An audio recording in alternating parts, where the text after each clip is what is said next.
Welcome to Java2Life. This is going to be the first video in a set of instructional videos on the Java programming language.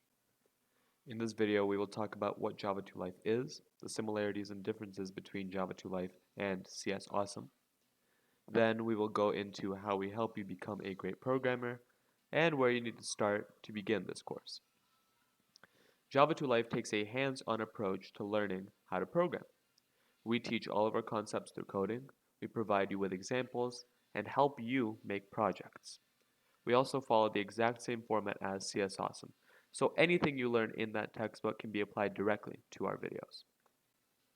In this course, we code, and we code a lot, because all concepts are explained through coding. There's no whiteboards, there's no MS Paint, and there's definitely no abstract visualizations of what a concept is.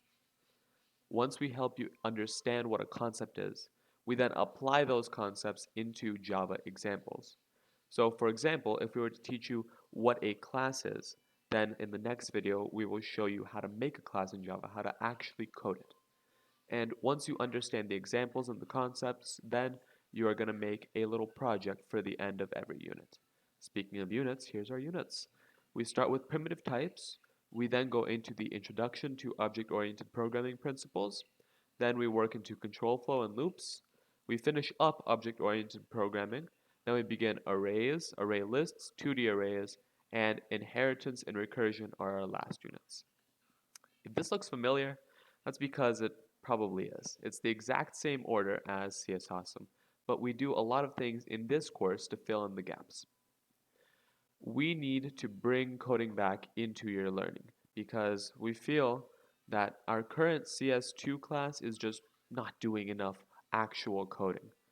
We feel that you guys understand the concepts at least to a decent degree, but coding is what needs to be brought into your learning. We are here to help you understand how concepts relate to Java. So we're going to be doing a lot of coding, and it's going to help you so much with understanding just how everything we learn in CS2 relates to real-world programming. And every step of the way, we are here to tutor you and help you individually. To start this course, just jump into our videos, follow the order, and then join our Discord server to get help and maybe even schedule tutoring.